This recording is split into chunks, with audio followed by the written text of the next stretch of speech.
Il n'y a pas assez d'une vie pour comprendre l'art. C'est pourquoi je reprends la lecture de mes prises de notes, de ma lecture du Moyen-Âge roman de Faucillon. J'en suis à la fiche 23. En tout, j'avais dit qu'il y en avait une cinquantaine, 50, 55. Voilà. C'est parti. Ouvrez les guillemets. Le programme de la basilique romane est celui d'une sorte de reliquaire immense. Elle abrite les corps saints et attire la dévotion des fidèles. Fermez les guillemets, ouvrez les guillemets. Le plan des églises de pèlerinage semble dessiné par les foules immenses qui les parcourent, par l'ordre de leur marche et de leur station, par leur point d'arrêt et leur écoulement. Fermez les guillemets. Ce qui veut dire que c'est les usagers qui font la forme. Croisillon, deux petits points. 1. Traverse d'une croix. 2.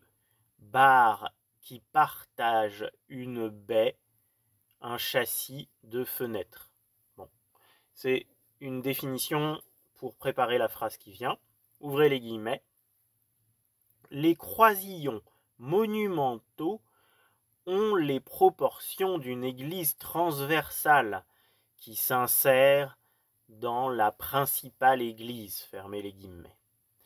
Absidioles groupées en collerette autour du déambulatoire. Lisibilité des parties. Deux petits points. Ouvrez les guillemets. Chacune d'elles est conçue non seulement pour remplir une fonction, mais elle la définit avec force à l'extérieur comme à l'intérieur. Fermez les guillemets. Ça c'est intéressant, ça veut dire que, enfin, je crois que ça a déjà été dit, hein, mais ça n'a jamais été dit comme ça. Il y a une lisibilité des fonctions, mais cette lisibilité des fonctions, on la voit de l'extérieur du bâtiment comme à l'intérieur des bâtiments. Ça, je pense que c'est important de le dire parce que, en fait, il y a d'autres bâtiments qui cachent les fonctions, qui ne rendent pas les fonctions lisibles, qui recouvrent de décorations, d'ornements, voilà.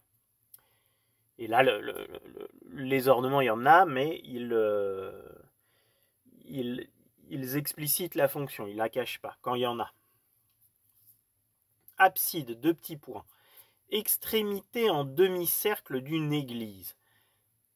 Derrière le chœur, entre parenthèses, égale chevet, deux petits points, partie qui se trouve à la tête de la nef, derrière le chœur. Fermez la parenthèse, donc ça, c'est des parenthèses de définition. Plan carolingien à double abside opposée. C'est le même que certains édifices romains de l'Afrique du Nord. L'Orient roman. L'Orient roman. L'Orient roman se sépare de l'Occident. L'évolution ultérieure de l'architecture en Asie mineure au IXe siècle, du IXe siècle au XIIe siècle, révèle une tendance à impliquer deux plans l'un dans l'autre, à dissimuler le plan intérieur dans un plan extérieur qui ne l'épouse pas. Exemple, un édifice apparemment rond ou carré cache derrière ses murs un quatrefeuille encore expliqué par les lobes secondaires, par des lobes secondaires. Une sorte de cachette semble en avoir multiplié et dérobé les replis à plaisir. Fermez les guillemets. C'est intéressant, en fait, il dit que c'est le contraire de ce qu'il explique pour le roman en Europe, en France. Là, il y a des dissimulations. Il y a des dissimulations, il y a des choses qui cachent, il y a des surprises. On va le relire, tiens. L'évolution ultérieure de l'architecture en Asie mineure, du IXe siècle au XIIe siècle, révèle une tendance à impliquer deux plans l'un dans l'autre. Probablement parce qu'il y en a un qui dissimule l'autre. À dissimuler le plan intérieur dans le plan extérieur qui ne l'épouse pas.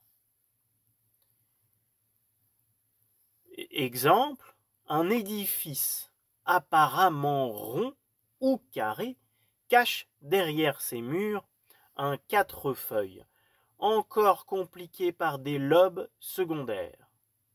Une sorte de cachette semble en avoir multiplié et dérobé les replis à plaisir. Fermez les guillemets.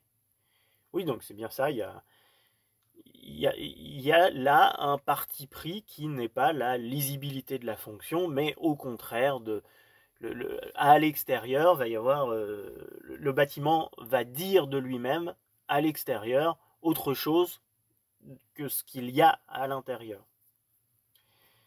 Le plan des mosquées est, on le sait, caractérisé par la juxtaposition de nombreuses nefs égales en longueur et en largeur. Page 142, deux petits points, ouvrez les guillemets. Le XIe siècle avait expérimenté les principales solutions de la couverture en pierre. Le XIIe siècle leur donne une rigueur classique, une portée plus audacieuse sur des nefs plus larges, et il emploie un nouveau tracé du berceau. Fermez les guillemets. Donc si je ne m'abuse, c'est pendant que le gothique est né, le roman perdure et continue à évoluer du coup, puisqu'il a des nefs plus larges. La règle est le berceau dans les nefs principales et l'arête dans les nefs secondaires, où elle résista longtemps au progrès de l'ogive. Donc là, j'ai écrit en tout petit, il va falloir que je me rapproche. Résister dans le sens n'a pas été supplanté par. La voûte en berceau résiste dans le sens elle n'a pas été supplantée par l'ogive. Voûte d'arête. Voûte obtenue par l'intersection de deux berceaux qui se croisent. Ouvrez les guillemets. Mais l'architecte de Spire, celui de Maria Laach, les constructeurs bourguignons et peut-être les Normands ont lancé des voûtes d'arête au-dessus des grandes nefs, pour mettre à profit une répartition des poussées qui permettait de hausser le mur sous la lunette, d'y pratiquer des percées théoriquement moins dangereuses que sous une voûte à poussée continue et d'assurer aussi l'éclairage direct. Ils ont également employé le berceau brisé, dont le tracé est obtenu par deux arcs ayant chacun son centre et qui viennent frapper l'un contre l'autre à la brisure sans interposition d'une clé. Ouvrez les guillemets, là c'est une phrase que j'ai soulignée, donc qui est importante pour moi. Ancien type de la première basilique, fermez les guillemets de petits points, ancien type de la première basilique, les murs y sont portés par des colonnes que rejoint une plate-bande horizontale. Oui, je l'ai souligné parce que ça prépare un propos intéressant sur le fait qu'on va avoir une espèce de processus où tout d'abord on va avoir des colonnes avec dessus une plate-bande horizontale, puis on va passer à des colonnes avec une transition entre la colonne et l'arc, plein cintre souvent, et la transition c'est le chapiteau, et on va passer à une troisième étape où de la colonne à l'arc, il n'y a plus de transition, mais il y a continuité. C'est-à-dire que du coup, on va avoir l'impression que c'est une seule et même chose qui se continue, et ça va effacer la différence entre les colonnes et l'arc. Voilà, il me semble, là je regarde les dessins que j'ai fait après, il me semble que c'est de ça que ça va parler et que c'est pour ça que j'ai souligné ce truc-là. Donc on va lire le truc complet. Ancien type de la première basilique, les murs y sont portés par des colonnes que rejoint une plate-bande horizontale. Et là, je donne la définition d'une plate-bande. La plate-bande est un linteau à système de clés analogue à l'arc, mais avec des claveaux horizontaux.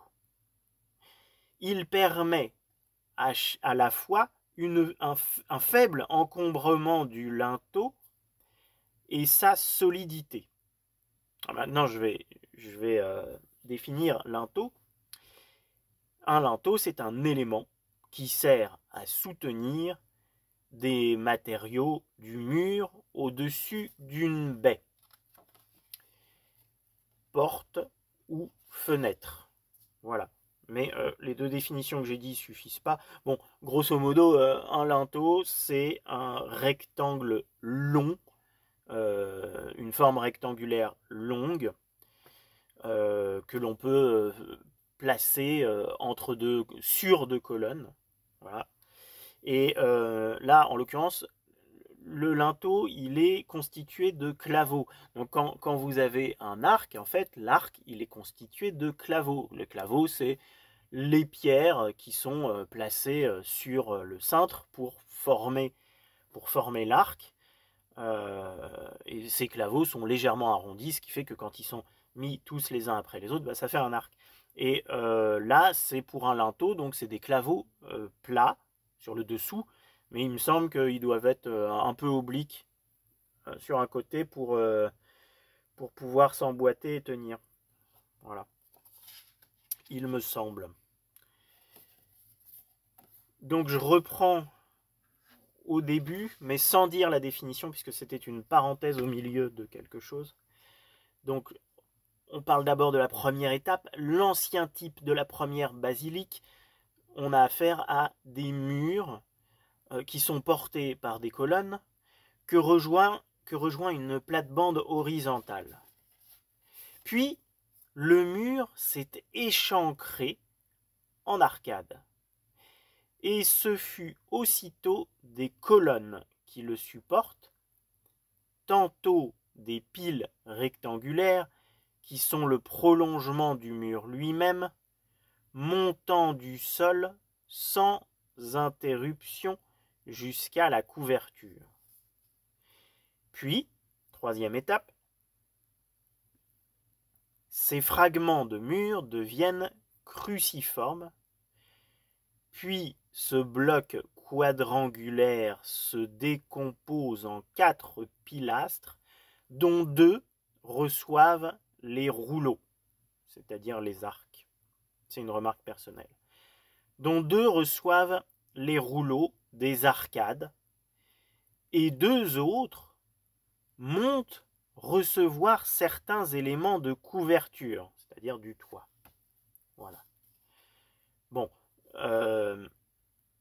il me semble que la première étape, c'est peut-être carolingien, que l'étape plein cintre avec une distinction arc-colonne, c'est probablement roman, et que le progressif effacement de la distinction entre colonne et arc, le lissage de cette distinction, Bah, c'est sûrement le gothique, à mon avis. Ça sera peut-être dit plus tard, je ne sais pas. Mais dans mon souvenir, c'est ça.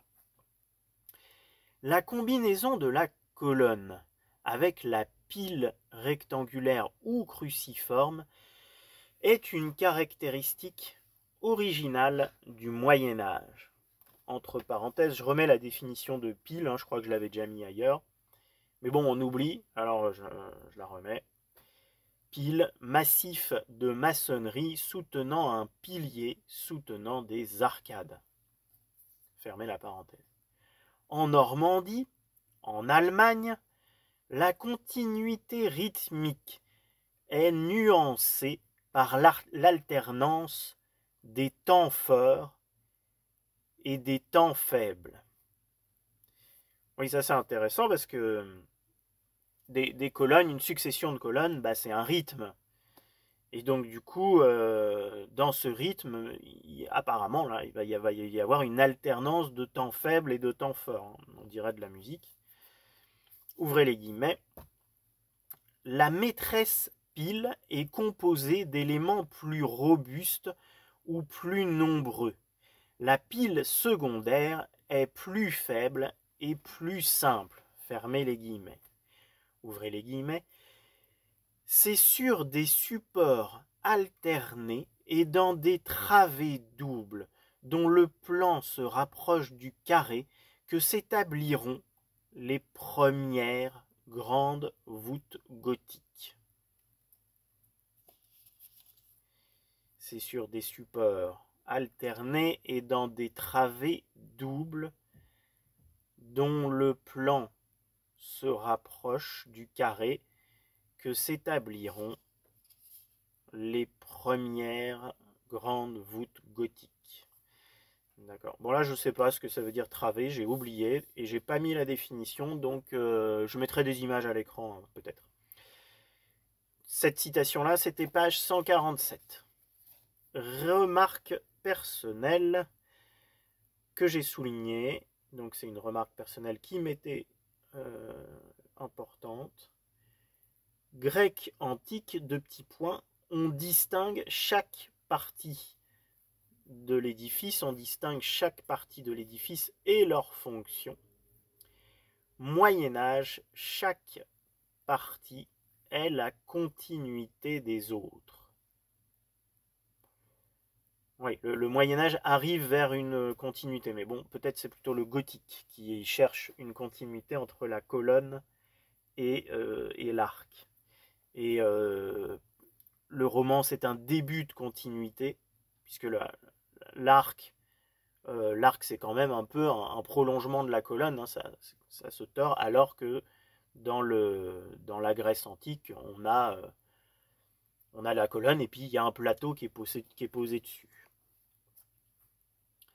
À Saint-Bénigne de Dijon, deux petits points.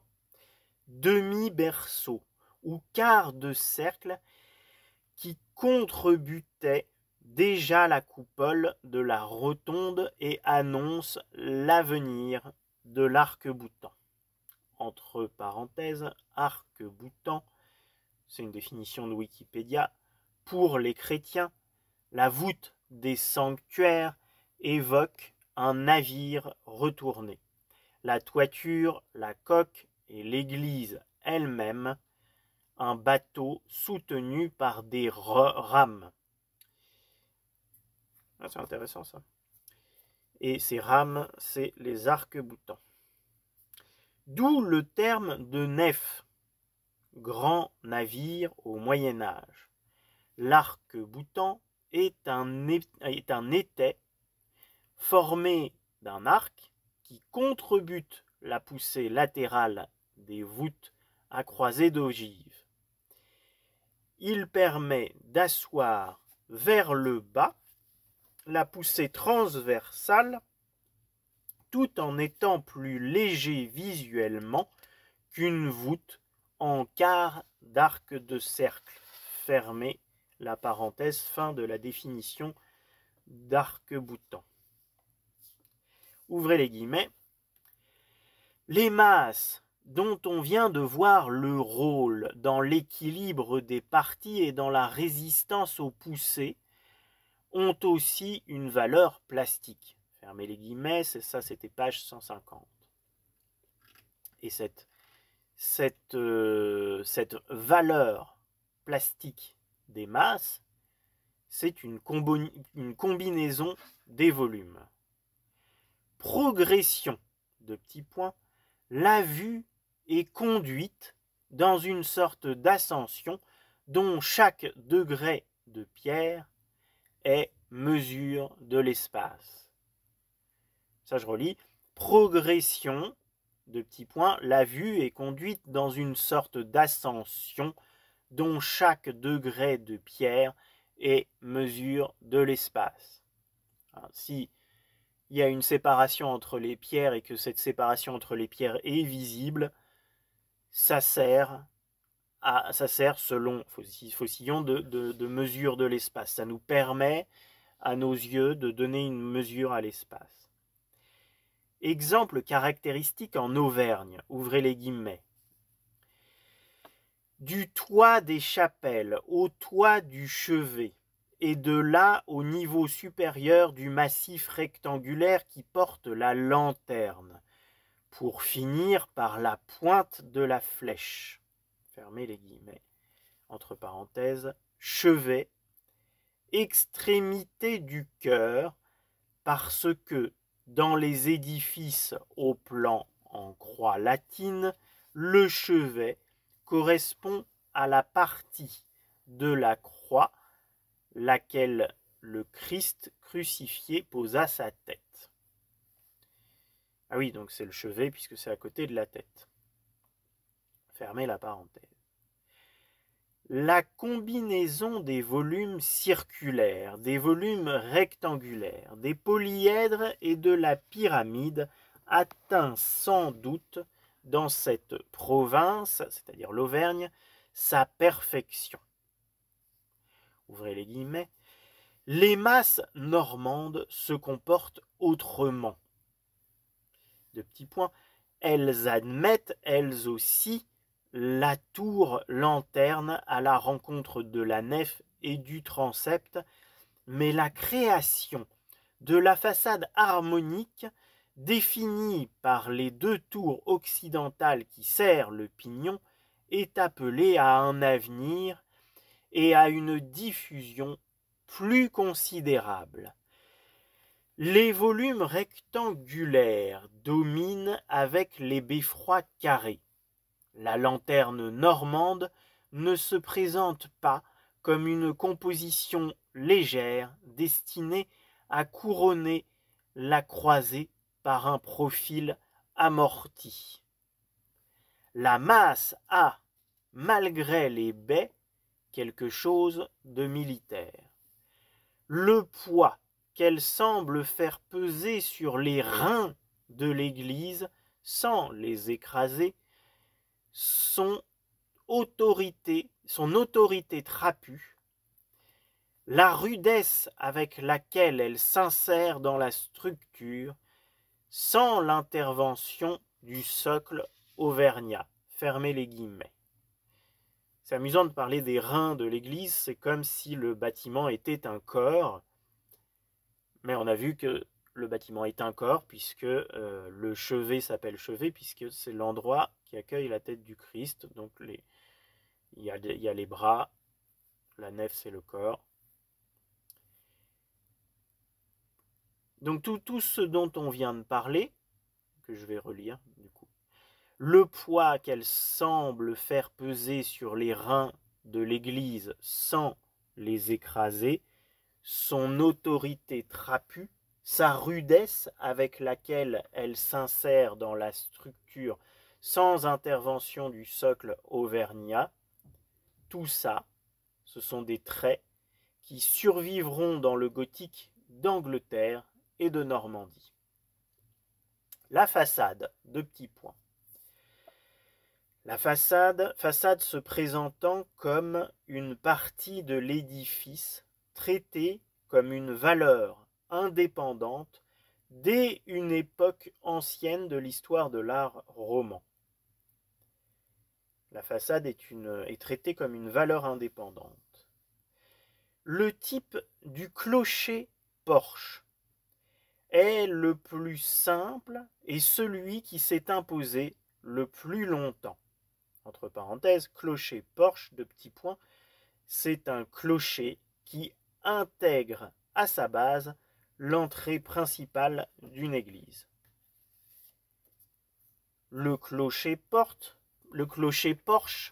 ouvrez les guillemets, ramène notre pensée au siècle où le clocher était campanile et se dressait à quelque distance de l'église, fermez les guillemets, entre parenthèses campanile, mot italien qui signifie clocher, puis tour qui abrite des cloches servant à appeler les fidèles à la prière, vient de campana, qui veut dire cloche, édifice indépendant construit à côté de l'église dans l'architecture paléochrétienne ou italienne. D'accord, le clocher était séparé de l'église avant. C'est marrant. Donc ça, c'était une définition sûrement trouvée sur Wikipédia ou ailleurs, je ne sais plus. Fermez la parenthèse, ouvrez les guillemets. Nous avons des exemples de nefs dont la construction a progressé vers un clocher plus ancien. Par exemple, à Saint-Savin-sur-Gartempe. Il est vrai que le clocher était sans doute déjà porche-clocher.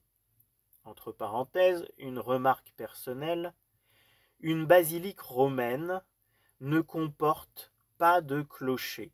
C'est une ou plusieurs nefs sans campanile ni transept. Fermez la parenthèse, fin de la remarque personnelle. Certains porches-clochers se sont développés avec une telle puissance qu'ils absorbent toute la façade et sont la façade même. Entre parenthèses, exemple, l'église Limousine du Dorat et l'église Tourangelle de Cunault. Cunault, alors ça s'écrit C-U-N-A-U-L-T. Fermez la parenthèse. J'épelle parce que je ne sais pas comment ça se prononce, Cunault. Façade à pignon, un mur masquant l'intérieur et donnant une sorte de coupe de la nef. Entre parenthèses, pignon, qu'est-ce que c'est un pignon? C'est une partie haute et triangulaire du mur entre les deux versants d'un toit. Fermez la parenthèse. Donc je reprends. Façade à pignon, un mur masquant l'intérieur et donnant une sorte de coupe de la nef, épaulé de part et d'autre par deux contreforts, parfois parcourus de corniches qui font sentir les étages, décoré de galeries d'arcatures dans l'ouest et le sud-ouest. Exemple, Saintonge, Notre-Dame la Grande à Poitiers. Autre exemple, la façade de la cathédrale d'Angoulême. Superposition de registres d'arcades. Donc ça, c'est à propos de la façade de la cathédrale d'Angoulême. On a affaire à une superposition de registres d'arcades. Je vais juste corriger une lettre que j'ai mal écrite. J'avais écrit superposition. Autre exemple encore, façade de Échillais, le pignon est remplacé par un mur rectangulaire décoré d'arcatures. La façade se présente comme un écran posé devant l'église. Oui, il disait que le clocher était autonome, je ne sais plus comment il le disait, mais était comme autonome et séparé. Mais là, c'est une assez belle image, l'idée qu'une façade est posée comme un écran, est présentée comme un écran, posée devant l'église comme pour pour cacher ce qu'il y a derrière ou pour la présenter. Le porche, deux petits points. Né de l'église Porche carolingienne. 1. Se rattache au clocher de façade. 2. Le porche compose un portique porté sur des colonnes ou bâti sur de fortes masses murales percées de baies. Donc, il y a un exemple pour le porche composé, il y a un exemple pour le porche qui compose un portique porté par des colonnes, et cet exemple c'est Saint-Benoît-sur-Loire. Et il y a un autre exemple où le porche est bâti sur de fortes masses murales percées de baies, et cet exemple c'est Ébreuil.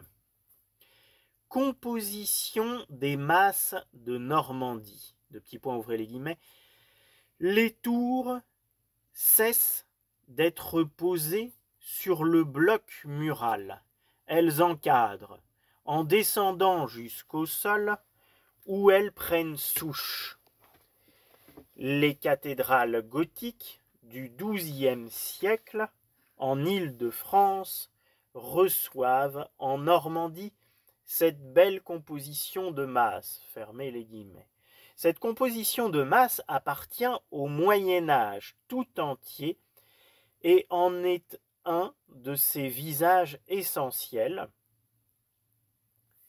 Probable origine de cette composition des masses, de petits points, la Syrie. Rapprochement entre l'église de Pontorso et de la façade syrienne de Tourmanin. Entre parenthèses, art syrien paléo-chrétien. Rapprochement à nuancer par les nombreuses évolutions internes dans le traitement des masses, en Normandie et ailleurs. Ce traitement des masses ne se limite pas à la copie d'un modèle. Lorsque le style roman, quel que soit le lieu ou le temps, non, c'est pas ça qui était écrit, logique, c'est ça qui était écrit, donc logique du style roman, quel que soit le lieu ou le temps. Deux petits points, ouvrez les guillemets, c'est une phrase soulignée, donc je la répéterai peut-être.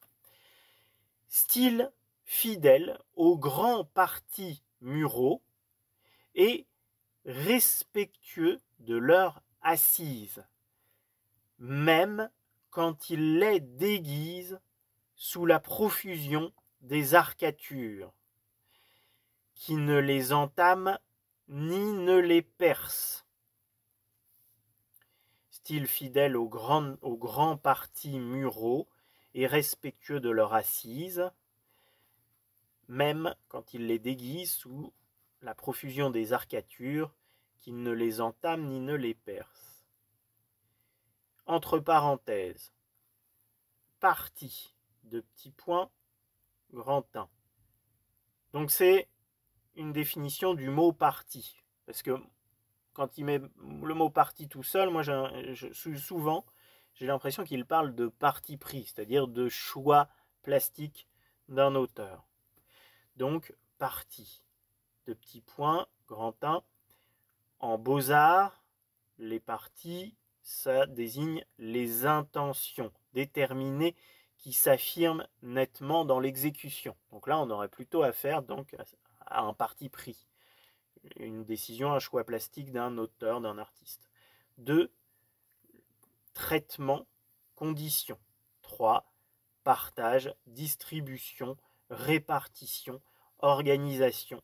Fermez la parenthèse. Oui, donc quand il parle des partis, c'est effectivement des partis pris, à mon avis. Donc, le style roman est fidèle aux partis pris muraux et respectueux de l'assise de ces murs.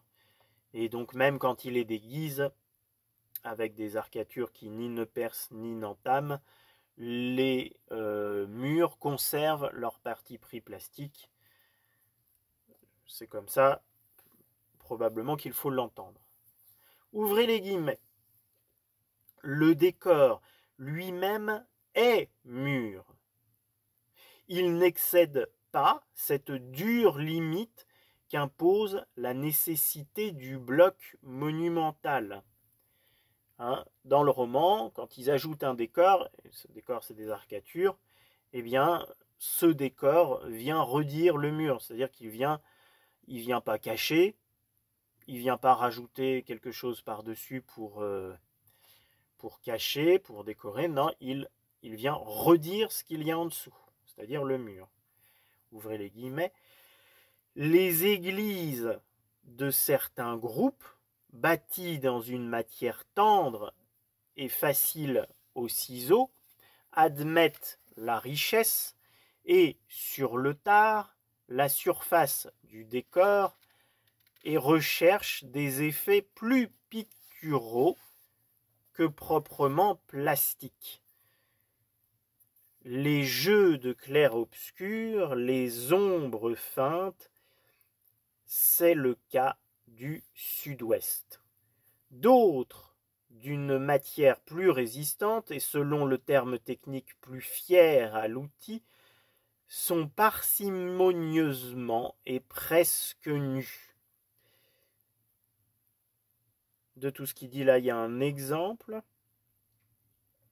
qui est Saint-Paul d'Izoard. Et puis on va dire après des choses sur Saint-Paul d'Izoard, mais avant. J'aimerais bien commenter le fait qu'il dit la surface du décor, alors qu'il y a une recherche d'effets plus picturaux que proprement plastiques. Bon, personnellement, moi, la peinture, parce que pictural, ça vient de peinture, pour moi la peinture c'est plastique, puisqu'il y a combinaison de formes, de matières, d'éléments plastiques, il y a combinaison d'éléments plastiques dans une peinture, donc c'est plastique. Si c'est pictural, c'est plastique. Mais j'ai pu rencontrer dans certains textes que le mot plastique était vraiment lié au volume, et donc ça doit être un usage du mot plastique, un autre usage du mot plastique, entendu comme volume. Il y a de la plasticité, il y a des choses plastiques quand il y a du volume.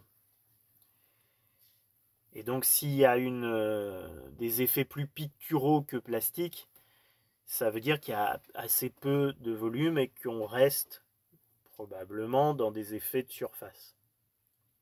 Donc, de tout cela, il donne un exemple, Saint-Paul d'Izoard, Saint-Paul d'Issoire, Saint-Paul d'Issoire, de petits points, façade aride, qui, ouvrez les guillemets, qui semble non paroi, mais surface d'un volume plein. Les églises normandes bannissent presque complètement la surface. Je dis n'importe quoi, j'ai mal lu. Les églises normandes bannissent presque complètement la figure, au profit d'un vocabulaire ornemental géométrique. Tandis que le Languedoc et la Bourgogne ressuscitent avec violence les songes et les passions de l'homme à travers le drame des évangiles et la vision apocalyptique du dernier jour. Mais la sobriété et la luxuriance ont, dans tous les cas, leur effet défini par la masse murale. La sobriété et la luxuriante, qui est le contraire de la sobriété et la luxuriante ont leur effet défini par les masses murales. Il redit ce qu'il a dit tout à l'heure, hein, quand on rajoute quelque chose par-dessus les murs, ça redit le mur. Qui est en dessous, ça ne le cache pas.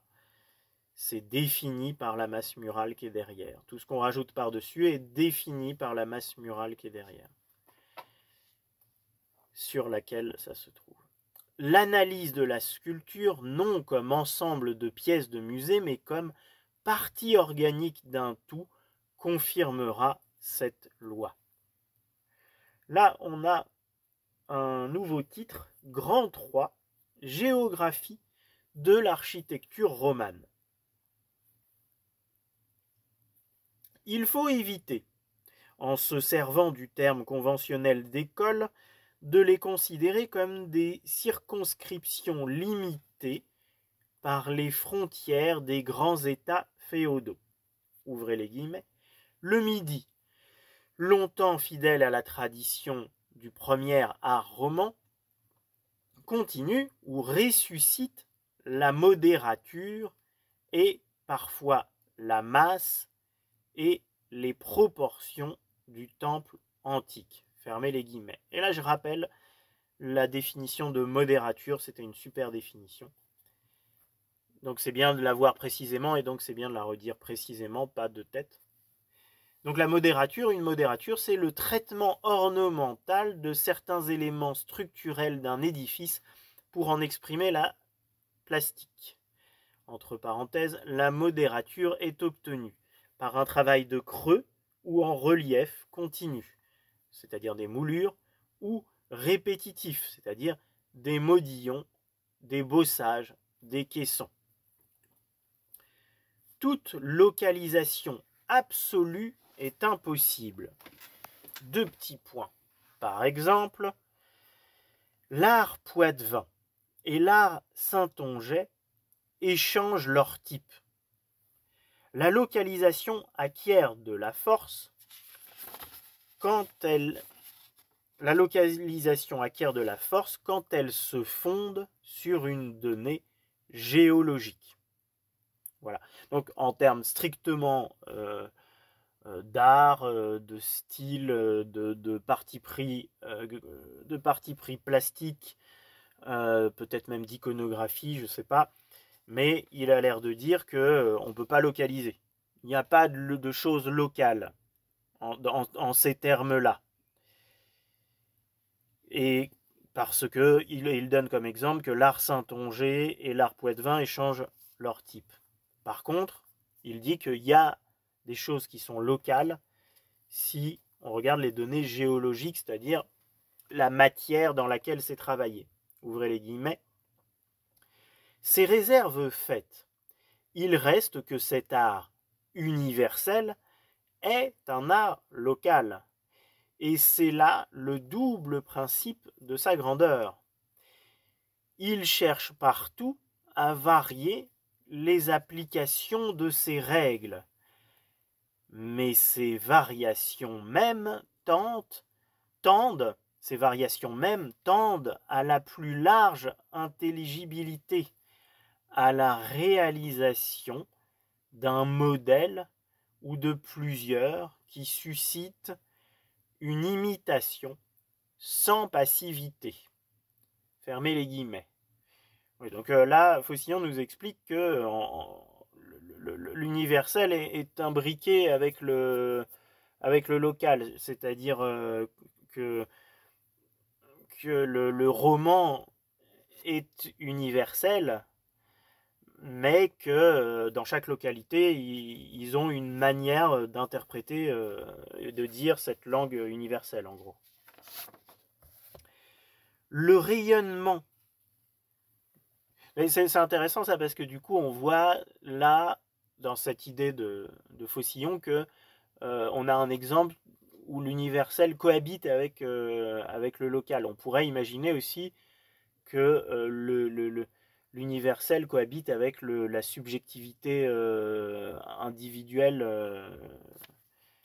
située géographiquement quelque part, quoi. Et donc que c'est possible. Le rayonnement du deuxième Cluny, entre parenthèses, abbaye de Bourgogne, fermez la parenthèse, encore sensible dans le plan de certaines églises bourguignonnes, s'était exercé au loin, particulièrement en Allemagne et en Suisse. Fermez les guillemets. Ouvrez les guillemets. À Vézelay comme à Cluny, ce qui domine, malgré la divergence des solutions, c'est le double souci des percées lumineuses et de la couverture en pierre. l'on a eu raison d'écrire que l'architecture bourguignonne était comme impatiente de la formule romane et qu'elle tendait à anticiper sur les solutions gothiques. Élément caractéristique d'origine clunisienne, deux petits points. Colonne bandée contre les contreforts des absidioles.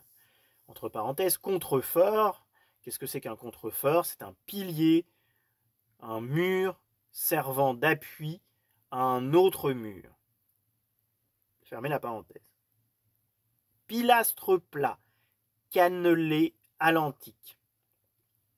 Bande horizontale qui souligne les étages. Donc la bande horizontale qui souligne les étages, on est dans la modérature. Là, ça c'est un élément de modérature, c'est-à-dire que on a des éléments qui viennent souligner la structure du bâtiment. Auvergne, deux petits points. Elle conserve des traits archaïques. Le berceau lisse, les piles plates. Ouvrez les guillemets. Après avoir été l'un des foyers qui alimentèrent la résistance celtique, l'un des milieux où les anciennes traditions de la Gaule survécurent en s'y mêlant aux vapeurs des envahisseurs, ces familles sénatoriales donnèrent des hommes de mérite à la latinité et à l'Église.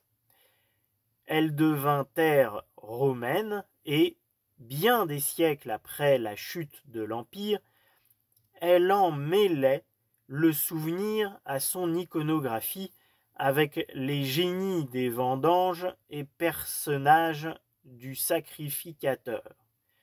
Fermez les guillemets, page 170, je ne sais pas pourquoi j'ai écrit ça.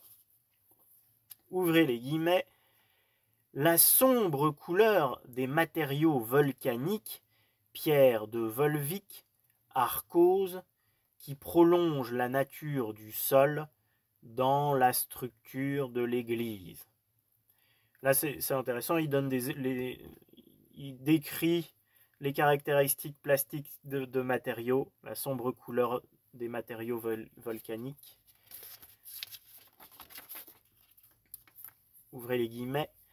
Le linteau à double rampant, dit linteau auvergnat, dont la limite supérieure s'infléchit de part et d'autre, nous montre, dans le traitement des figures qui le décorent, un des exemples élémentaires du conformisme architectural de la sculpture. Fermez les guillemets. Entre parenthèses, remarque personnelle, la figure se conforme au cadre architectural. Fermez la parenthèse. Ouvrez la parenthèse. Qu'est-ce qu'un linteau? Bon, je pense je l'ai déjà dit, mais voilà, c'est en répétant qu'on retient. Hein. Donc un linteau, c'est un élément architectural qui sert à soutenir les matériaux du mur au-dessus d'une baie, d'une porte ou d'une fenêtre. Qu'est-ce que c'est qu'un rampant? Un rampant, c'est un élément d'architecture dont l'axe est en pente. Fermez la parenthèse. Auvergne, deux petits points.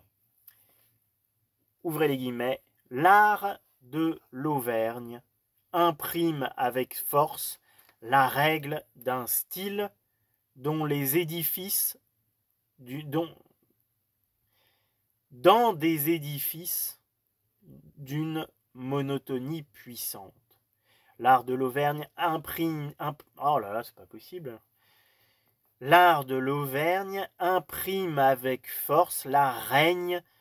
Oh là là là là là là, je suis fatigué aujourd'hui. Hein. L'art de l'Auvergne imprime avec force la règle d'un style dans des édifices d'une monotonie puissante. C'est intéressant cette idée de monotonie puissante. C'est comme si c'était des termes contradictoires,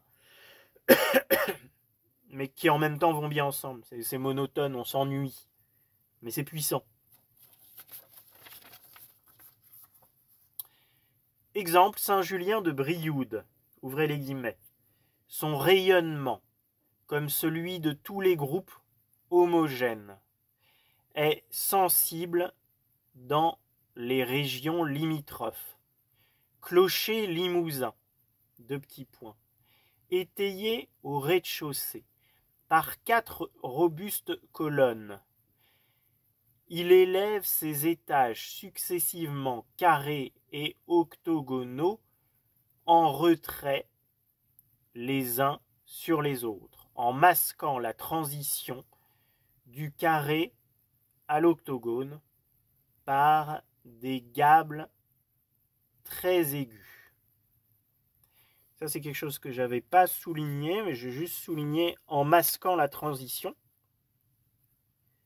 Parce que c'est ça dont j'ai parlé tout à l'heure, quand j'ai parlé du fait qu'il y avait un processus qui partait de colonne plus linteau, puis colonne plus arc, avec une distinction entre colonne et arc.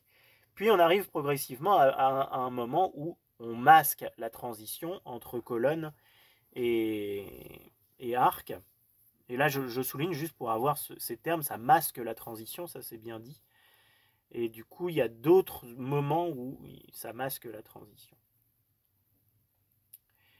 Donc, le clocher limousin, étayé au rez-de-chaussée par 4 robustes colonnes, il élève ses étages successivement carrés et octogonaux en retrait les uns par rapport aux autres, en masquant la transition du carré à l'octogone par des gables très aigus.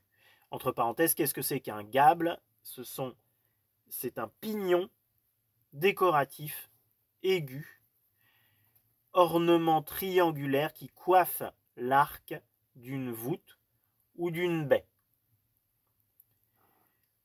Qu'est-ce que c'est qu'un pignon, du coup? C'est la partie supérieure, rectangulaire ou non, du mur d'un bâtiment servant à donner des versants à un toit.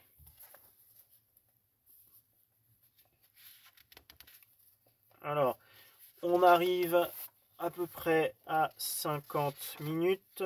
Qu'est-ce que j'ai par la suite? Ça a l'air un peu long. Donc, je vais m'arrêter là. Donc, là, ce que je retiens de cette partie, c'est surtout cette espèce de 3 étapes successives. Première étape, on a une sorte de rectangle qui est constitué par 2 colonnes plus un linteau, qui fait un rectangle du coup avec le sol. Ensuite, le rectangle a une partie arrondie sur le dessus, puisqu'on a une colonne plus arc en plein cintre. Et une troisième étape où du coup, il va masquer la transition, il va effacer la transition entre colonne et arc, et ça va devenir comme un ensemble organique non séparé. Et de là, j'avais fait une remarque personnelle sur l'Antiquité grecque, où on peut voir en regardant le bâtiment que les colonnes sont séparées du linteau, enfin que c'est des éléments différents. Voilà. Bon, il me semble que dans le livre, on n'arrive pas à comprendre qu'est-ce qu'il désigne par ces 3 étapes. Est-ce que colonne plus linteau, c'est Antiquité grecque ou est-ce que c'est carolingien? Est-ce qu'on peut penser que la charpente des églises carolingiennes, c'est l'équivalent d'un linteau? J'en suis pas sûr. Et puis, bon, par contre, colonne plus arc plein cintre, il y a de bonnes chances que ce soit roman quand même. Et puis, le fait de masquer la transition entre la colonne et l'arc, il y a de bonnes chances que ce soit le gothique. Voilà. Et bon, moi, c'est ce qui m'intéresse le plus dans cette partie que je viens de lire. Voilà. Donc, je clôture. Donc, comment on clôture déjà? Oui, bah, lisez beaucoup de livres d'histoire de l'art, intéressez-vous. N'hésitez pas à lire des livres d'histoire de l'art qui sont difficiles, c'est pas grave.